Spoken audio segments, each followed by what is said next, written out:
là lôm điều qua đấy chẳng hết đấy lôm tề mưa còn mưa sơn hết cái này nè một cái lô người cũng làm sao nào à chế tôi đó đó mà lôm điều tư phong là chẳng hết rồi nhất tiền giờ chơi á nhất tiền tối từ chi rồi đó tôi chơi em muốn chơi nó lẹ我家好吃叫mua là tiền này khó ก็ขอแล้วมัวมาก่อนกินเจน่ะ tiền này khóแล้วอ่ะ เจ้าเป็นคนรักคนแหลมเจ้าก็บอกเพิ่นว่าเอ็นสุดหน้าเฮาเว้ย mua เป็นอย่างเจ้าบ่เซินน่ะบ่ฟ้องเฮา ไปเราก็พักก่อนไป tầm bầuเลยba ไปเอาพยานนครเจ้าฮะน่ะ này bao chị trong nào ยาพยมนคร năm nay cũng chỉ vô trời con mày là vô trời con mày ôi cha chỉ tao tu ก็อยู่เจอคนใหม่ก็คือตัวเหรอ còn đâu ก่อนเจจะก็สิฟ้อง còn đâu cũng cho nó có tí ก็ lắm ก็ห้องฟ้องมาก็ฟ้องมาจะก็สิฟ้องเลย bây giờ mình không phong nè lúc này thì có cái cha cũng không phong rồi nè cha อ่ะกูสิฟ้องก็ถูกก็ตัวบื้อก็ติตัวฟ้องกูซะ ai cũng còn sụn sắc hết theo khi mà nợ mới được khẩu xì mà nợ ก็บื้อไอ้ก็ติตัวหายกูอ่ะ lôm điều cả กูสิบื้อนี่ก็นี่จ้ะกูบื้อไอ้โอ้ต้องลงบื้อชอบลงบื้อตรงนี้เนาะ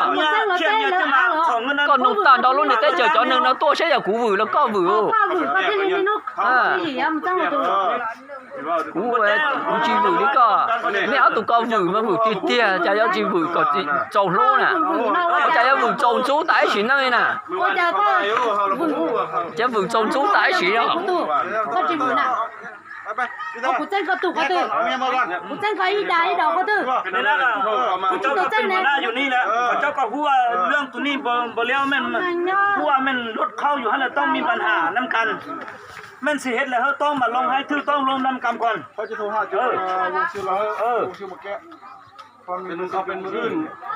เพิ่นนัดมื้อแล้วมื้อวานนี้สมน้องก็ปรึกษาแล้วโทรแล้วช่วยกันเปิ้นช่วยเขาเจ้าว่ามื้อมันสุกแล้วเขาเจ้าสิลงมาแก้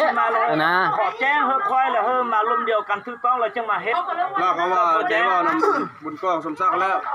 ชูเขาจะมาเมื่อวานนั่นน่ะเราเด้เราสองคนเราบ่บอก เมื่อวานนี้ตอนซุ่มจะเฮาปรึกษาแล้วโทรหาเสี่ยวมันเนี่ยเฮาก็ปรึกษาแล้ว ให้จุนั้นมันตัวใดบ่นำจุนั้นมันให้จุเฮา ค่อยซื้อได้น้ำ3โป้งมากินเน้อ ว่าเฮาบ่บอก ได้กินให้ได้กินน้ำโตมา แจ้งเขาเจ้าแล้วขอแจ้ง เฮาบ่ฮู้น่ะ มาลงกันถูกต้องเป็น เอกสารตัวนี้เฮาเอามาเฮาไปซ่อเราส่องเทื่อบ่เห็นถามนิดน้อยว่าเราไปนาแล้วเฮาไปแล้วพอดียังเห็น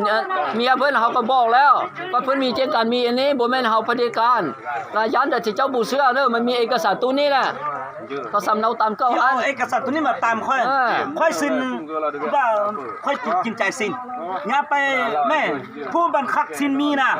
ผู้ว่าสิมาเว้ามีน่ะ เว้าบ่กับพวกนั้นหรอบ่มาตีเฮาไว้หยังโหดเฮือนเฮาไว้หยังวะ มีแต่ว่าเรียกเยอะก่อนนี่นะเวลาไปค่อยมาเว้ากันเงินค่อยโทรประชาเป็นเดือนละเบอร์เขามีละ ค่อยอย่าขอเว้าค่อยขอคนสะดวกกูเจ้าตัวไอ้เว้านี่ไปก่อนแล้วค่อยในบ้านนี่แล้วขอไปก่อนแล้วค่อยขอไปก่อนแล้วเราบ่เอาตามความสะดวกตัวนี้บักไม้ตันยายุ่มสุกๆถ้าค่อยอันนี้น่ะ เราตัวแบบบริจาคเวลาคณะนะเขาหมดเกียรตินะมันจะใช้อารมณ์ใช้อารมณ์นี้มันก็บ่แล้ว ใส่เอาลงเสือเดียวไปทับให้ตีเฮือนเดียว ทับไม้จนแตกมุ่นเบิดอยู่หั่นนี่ทับเฮือนน้องน่ะทับตีรถจักรน้องอยู่ในบ่ฮู้ว่ามันเป็น เมียกันนี่เมียตีเมียเจ้าภาพ มาจู่เฮือนกูดีกูบ่ฆ่ามันทิ้งเว้ยถ้ากูไม่ปืนนี่เมียเจ้าบ่ได้เป็นเมียแล้วนะตอนนี้เจ้าน้ำตาไหลแล้วนะดูอย่า เจ้าน่ะ เพื่อนกูสูงกว่าเมียข้าหัวเมียคนต่างประเทศนี่น่ะอันนี้คนเวียดน่ะเขาบ่ได้หัวชาดอกเขาข้าวที่ดีน่ะก็อย่าตุ้มจิ้มมือมึงยันลาก็ช็อตติดเตากูก็ตัวบ่จริงชิมบ่เลยตึกฟ้องเตาก็เฮานี่ทั่วว่าเจ้ากูบ่พอนี่ก็กลัวแล้วเฮาบ่ตาล่ะก็ตุ้มจิ้มหมดได้หรือก็อย่ากูชิมบ่พอซะเด้อให้กูจะยึกแล้วก็เทียมว่าสิต่อคันว่าเป็นปืนของข้าที่เกินเฮานี่สูงกว่าหัวมันน่ะหลายเท่าเลยอันนี้คนเวียนน่ะมันจะเป็นคนเราคนเวียนน่ะเขียวหมดตัวเลยตอนนี้เราเต้ก็ตุ้มจิ้มหมดก็ล่ะก็หมดตัวตอนปูตากูบ่พอนี่ก็ตัวฮะกูลูกเจนเอาเชียร์บอกนี่จ้ะก็ลูกไอ้โตเด้เดี๋ยวก็ลูกได้โอ้ย ช่วยสมเชี่ยวตัวนั้นไปเบิ่งเลย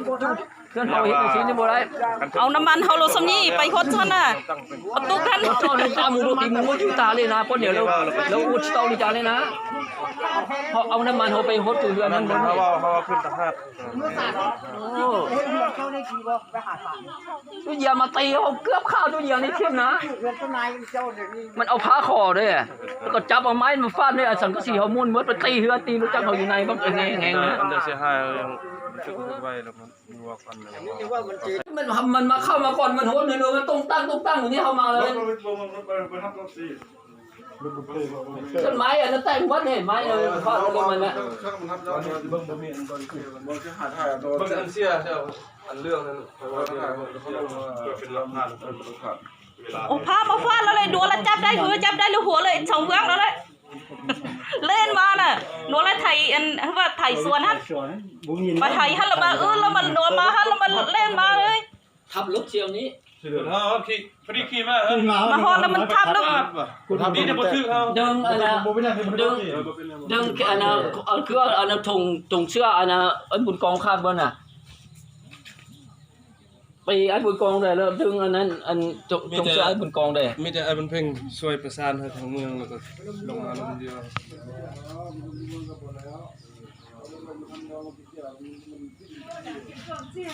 นึกจอnó này nhìn trở nên này chùa nó mất cao tỷ nhá tí rồi cao kia cho trò đi chùa tí rồi như cho nó thiết dây dù nó to của nó mất rồi lần tí tôi lần rồi chùa kia lấy ra chùa xong nó lần rồi tao cho sao của nhớ cả đây của tôi ta tổng số của chơi đó à cao kia cho tròn chùa dân cao kia chùa tí lo chùa trên nó mất thiết kia có lần chưa có lần chưa to của trên nó na em nói cho tôi với tròn nó cho lý tao nó à xét cho tôi nhìn tôi nhìn nó chơi bao họ em có quá chi nó cũng là không có mua một chơi này anh cũng nhớ nó chỉ được sống ra cũng tiền cũng nhận tàu thế là cũng chỉ được vô tàu này chúng không chỉ trong chỗ nhà đó để hai chỗ nhá nhớ thì chấp cổ trong lõ cùng những chân mưa là cũng muốn cổ chân mưa thế nào nhưng mà chỉ chấp lời thôi Giờ phải là tôi cho anh sẽ lấy chị thao là phải chơi thì tao nói nha thì ướt tay khổng nó vậy số gì hết nó lâu lại chơi lại chơi ướt số giờ nó vậy lo nợ lâu nó nghĩ tao hơi lo nợ số gì nó liền tên nó là khử nợ sát tên tự lo chơi bên đây tên nó bé chi chẳng thằng em mình thành sao lượt tua lo có lo to là chứ lo thì do nó có sủng sả lỡ to chứ đúng không dẫn đến ba nè chop thôi để tao nó tiền là phải mang tàu thì cũng thôi cho ba nó sẽ đá chúa máu xí hai máu tiền là phải mua nó tàu thì cũng chồng công cũng chụp nó chứ xí chú cái họ nó chỉ mình chop thôi cho tông cho nó ta là dẫn tông nó chop rồi là con nó cắt ta sao con nó chúa cho luôn đã tuổi tua của bò trình thì cũng say rồi đã tuổi thì xí tăng đã tuổi cũng mình chú cái tập lo nó nè nằm mò là tôi chùa họ nó chỉ lấy bò lý sao nó cho mỏ on cho chú chế này à là tôi chùa thì họ mường là tôi chú kia và sau thâu họ đỡ ô thâu những thứ gì chỉ tàu xe nó khỏi gì xí thảo là thì nó tôi chú thì nó cho bà họ đỡ bà nó cho này cọc bao cho ô thâu nó nè nó xin chơi nó chỉ tao thằng cỡ quá là thà tao nó ta lợn ta này nè tôi giờ mà hai muốn nhà đâu sủng xá giờ chua sậy đó còn sủng xá hai nữa là cũng có ta đó cho nó nè thì sủng xá năm thôi cho thẻ mà thì một tí là từ một tí thì tôi giờ một tua vào trên nó chỉ sủng xá chỉ cả tua sủng xá chỉ kia bé đó chỉ chụp tung nó bé cũng sai bé cho sủng xá hai đi đó thì tôi giờ hai đi đó nó từ tua một tí thì tôi giờ tua vào trên xứ rồi à thì sủng xá cho tôi sủng xá thì chỉ tua nó nói chỉ bé chỉ bao là thì cũng mua tàu cũng chỉ tàu có tôi cũng cho chỉ tàu có mua tàu nhưng bị ban chơi lớn tôi cho thì nó ta thì cũng lớn mà cũng để cứ tay cho cũng mà nó cho lấy cho nó bà ta đó cũng lo trong tôi thế thì cũng để nên cho lên đó là vô cho nên là của mình tuyến để sau sau xếp vào này chứ bé chỉ cũng chơi luôn chơi cũng tiếc cũng tàu nhưng bị nè anh nữa họ chỉ muốn tàu cũng lo nè không tàu cũng nó là này xuống này cho cũng tin là xếp bộ trong này giờ nó bên tàu á chuyện nào dạ đúng rồi sao giờ tôi nhớ rõ thì nó chỉ chẳng thao nó chỉ chỉ một tàu chè xí hai mà nó xí hai em mà giờ lỡ cũng chỉ lo tiền lỡ cũng chế ta rồi đó nó xí hai lỡ cũng chế ta thì tôi chúa gì nó chỉ hai chị ta nữa cho nên tôi nhớ tôi chẳng nó là 你先录，你先录好， chỉ nhắm một cuốn một tin cái chuyện hai đó là đồ cuốn đầu tiên 你先录。 đây là nơi cuốn đầu tiên muốn vào trong lúc đấy chuẩn nó nè rồi muốn vào lò chỗ nào chào chị thả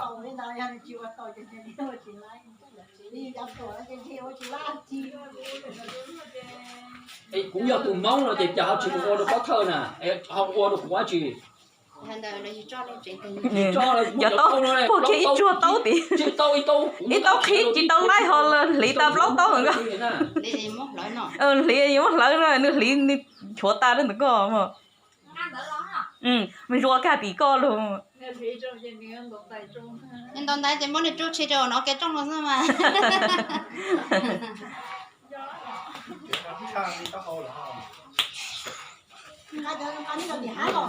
mà